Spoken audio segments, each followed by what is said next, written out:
everyone. So I'm Jess Markwood, I'm the COO of The Fifth. So we're a global social creative agency, and this is Lucy Woodall. And Lucy is, I want to make sure I get your title right because I always get these wrong, Creative Marketing Lead at YouTube. So lots of marketers, me included, associate YouTube with being social media. But actually, I mean, obviously we've just heard in that session before, considering that you've retained your ranking yet again as the #1 streaming platform in the UK and the US, I think obviously YouTube can be considered very much an entertainment platform. And in fact, I just want to start with a little experiment. Can everyone get their phones out quickly, please? And if you're like me, I've got shit tons of apps on my phone, and they end up getting put into folders for me. I just want you all to have a look at where YouTube falls. Does it fall into your social media folder, or does it fall into your entertainment folder? It's on its own. It's on its own. Well, there you go. Yeah, that's me as well. I'm just a bit messy. It just goes everywhere. Yeah, I just find that really interesting because it's. I think it really kind of sets the tone for what it's like. So anyway, that's my little point proven. Lucy and I are here today to talk about the secret sauce behind what has made YouTube so successful. And Lucy, you're obviously tasked with growing YouTube's creator ecosystem. And they really are the OGs when we talk about taking user-generated content mainstream. So what is it that YouTube have done to be able to keep creators loyal? Yeah, it's really interesting because I think when we think about YouTube as an OG platform and we think about it as this pioneer of UGC content, that isn't enough in today's landscape to ultimately keep creators loyal. But there are a few factors as a platform that we have that I think keeps creators coming back time and time again. And it's threefold. It's financial opportunities and incentives, it's community and reach, and it's also content variety. So financial incentives, there's over 10 different ways now to make money on YouTube. Don't ask me to name all 10, probably couldn't. But in this day and age when creator career legitimacy and professionalization is such an important incentive for creators, it's really important for platforms to be able to offer that financial reward. And there was a really interesting article actually that I read from the Washington Post a couple of weeks ago. People might have seen it. It covered a lot around how YouTube has one of the healthiest online economies, and a lot of that is down to the way that YouTube have been able to have an ad revenue share model for around 20 years now, which is crazy because there isn't really another large-scale platform that's been able to come up with a revenue share model that really competes with it. And there's other things alongside that. There's YouTube Premium, which you might think, well, if someone subscribes to YouTube Premium, that means they're cutting out the ads, so how do creators benefit from that? But what we do with our YouTube Premium subscriptions is, as a viewer, if you're subscribed to Premium and you're watching creators, we will still contribute a portion of that subscription fee to the creators' content and channels that you watch. So obviously those are huge financial incentives towards our creators on the platform. We also have Altmon, we have things like channel memberships, super chats, super stickers, so people can directly reward the creators that they love and support. And then outside of that, when we think about the actual sheer audience scale and the potential for reach, there's 2 billion users logged in each month to YouTube, which is a crazy, crazy scale. And then when you pair that alongside, a lot of our creators tell us that they feel like they're able to create deeper connections with their audiences on YouTube. I think that's because of a number of factors, but when you pair that with that massive reach, I think it's kind of a killer combination. And then you've also got the content variety. So YouTube is a multi-format platform. It's like the least sexy name possible, multi-format. But what that means is that we essentially house all these different content types under one roof. So as a creator, I can go to YouTube, I can make a vlog, I can make a podcast, I can make a short. I can essentially do whatever I want and have that creative freedom all in one place. And that's another really important aspect. So YouTube isn't perfect, it has its challenges, but I think ultimately it's kind of a combination of those factors that keeps creators coming back time and time again to YouTube. That's great, thank you. And you mentioned shorts just there, and obviously we're in the innovation superhighway. Is that right? Close enough, yeah. Innovation highway. the innovation superhighway.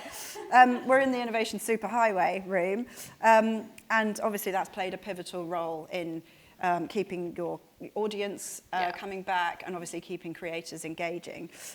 Short form has obviously reached like stratospheric levels, and obviously we'd be remiss to not talk about shorts. We at the Fifth have been very privileged to be able to work with you guys for the last couple of years on helping you to launch shorts into the market and engage the creator community in that. And I think just before I get round to asking you a question, I just wanted to call out some of these stats because YouTube really has scaled quite dramatically on shorts. So YouTube Shorts is now averaging over 70 billion daily video views. YouTube Shorts are now being watched by over 2 billion logged in users every month.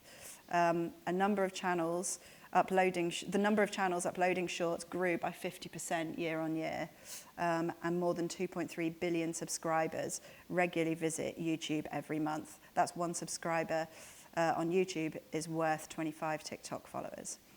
For those who aren't familiar with the platform developments, can you tell everyone a little bit about what YouTube Shorts is and a little bit about why they chose to launch it as well? Yeah, definitely. Well, first, mic drop moment for those stats, pretty good. But what is YouTube Shorts? I'm going to keep it really short. 3 key things you should know about it. So it's bite-sized content. It's a video vertical format of up to 60 seconds, perfect for mobile consumption.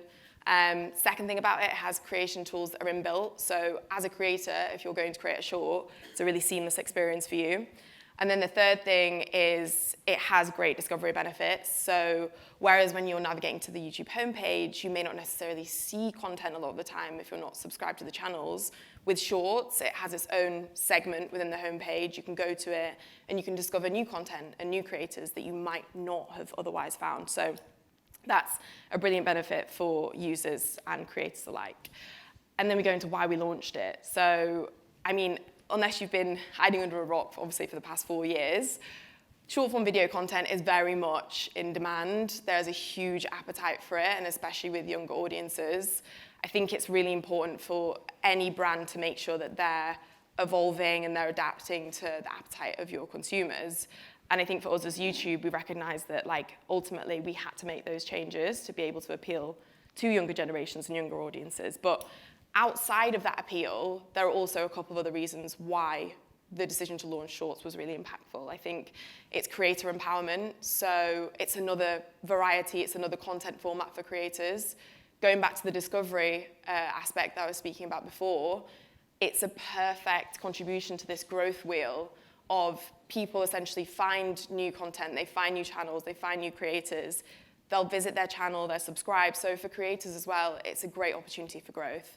And then I think just kind of those numbers, they speak for themselves in terms of the impact that it's had on watching behaviors, it's had on users, it's had on creator journeys. So yeah. And it's had an impact on TV as well, hasn't it? I find that fascinating that although you'd associate long form with the TV, but actually it's affected TV. Yeah, and Henry, I thought it was really interesting what you were speaking about before, because we've seen, obviously, as much as Shorts has been really impactful for us, Living Room is a fantastic opportunity. And it's an opportunity for us as a brand, but it's also an opportunity for creators as well. And what we're seeing as a trend with a lot of our creator content now is, especially if they're coming from other platforms, they're starting to create really well-produced, high-quality, almost episodic and docu-style content, almost as though it's intended to be watched on Living Room versus mobile consumption. So I think that's a really interesting trend that we're also seeing. You mentioned there the creator ecosystem and how important it is to keep them engaging. And we have had the pleasure of working on a couple of campaigns for you. I've forgotten to take the clicker with me. So do you want me to get it? Oh, no. Are you guys okay to click on the video? I'm just going to explain a little bit more. So we've worked on a campaign with YouTube called YouTube Edition. It's a content series that spotlights the UK's favourite creators, their favourite creators. So it's all about discovering new creators and encouraging people to kind of stay within the ecosystem that is YouTube. And we've just got a little video because it can demonstrate exactly what it is way better than I can. Finding a new YouTuber is just The best feeling ever. So I decided to join YouTube in our new edition series to help you discover my top 5 favourite YouTube creators. These are all people that I find inspiring, and hopefully you guys will too. Let's get into it. Jump only. I can't not jump. Crazy idea. It's never too late to find your favourite creator. Like, comment, subscribe. Go check them out. Thank you. So how important are initiatives like Edition to the creator community? Yeah, I loved that campaign. Such a fun one to work on. Initiatives like this, or like the video we just saw, are incredibly important to creator communities because I think, first of all, it shows how you as a brand are actually showing up for the talent on your platform and you're celebrating them. I think that's one incredibly important thing. I think another thing is, you didn't really see it so much there, but a lot of that content, the intention of it was to basically showcase up-and-coming talent. So another thing that's really important for us is being able to provide that spotlight to those creators or that talent that might not have already had that breakthrough moment.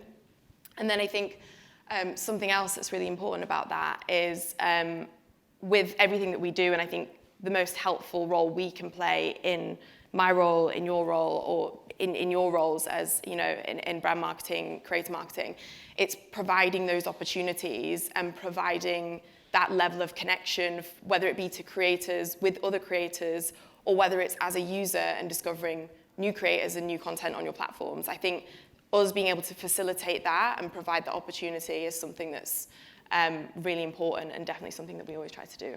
Yeah, I think YouTube's like so good at obviously recognizing the fact that without creators, the platform wouldn't exist. Exactly. And obviously we've got lots of brand representatives in the audience today. Do you have any kind of insight on what other brands can learn from how YouTube have really fostered and engaged that community? Yeah, definitely. I think to kind of echo that last point a little bit, I think it's providing the space and providing the opportunity for communities to come together. You didn't really see much of it there, but we decided to do a screening event for that Edition video and Edition series that you just watched. And we provided that opportunity for creators to bring down their communities and for them to really take ownership over the series. And that was a really special moment. So I think it's finding those things that feel unique to you as a brand, but also unique for the creators as well, or unique for the talent. I think another thing that's really helped us and that we work with the Fifth a lot on is being really hyper-focused in creator selection or talent selection. So not having that scattergun approach. It's, you know, it's not going always for the biggest talent, because ultimately what we see is a lot of the time creators that are creating in niche content spaces or subculture stars, they have really engaged audiences, and you might see results with them more so than you would with these huge names. So I think that's a really important one. Another thing I'd say is, speaking about campaigns, when you're working with creators or working with talent, something that really helps us at YouTube is building it together, building the campaign together, because ultimately you're tapping into their community. You don't want to be inserting yourself into it. You want to build it at the same time as them, and it really helps when the campaign launches to see those results. And then I think the final thing is just longevity. Like, when you're working with communities, it's about being intentional and it's about being purposeful with everything you're doing, whether it comes to your strategy, your programming, being consistent and showing up. And especially for YouTube, it's important. We have a lot of communities around underrepresented groups. So we have Women of YouTube, we have YouTube Black, and one of the most important things is making sure that we're being authentic and we're being consistent when we're showing up for those communities. Yeah, that's great. I think the other thing I always recognise as well is the best campaigns tend to be the ones where they sort of spread out across different formats and, you know, different channels as well. Like recognising the fact that, you know, a loyal creator's follower will follow them around all of the other platforms that they're on, and of course, you know, across different formats that they have. So actually being able to engage with them across those as well really helps strengthen a campaign. I'm conscious we've got 15 seconds left, so I think we have perfectly timed. Thank you so much. Really appreciate it. Thanks everyone for listening. Thank you.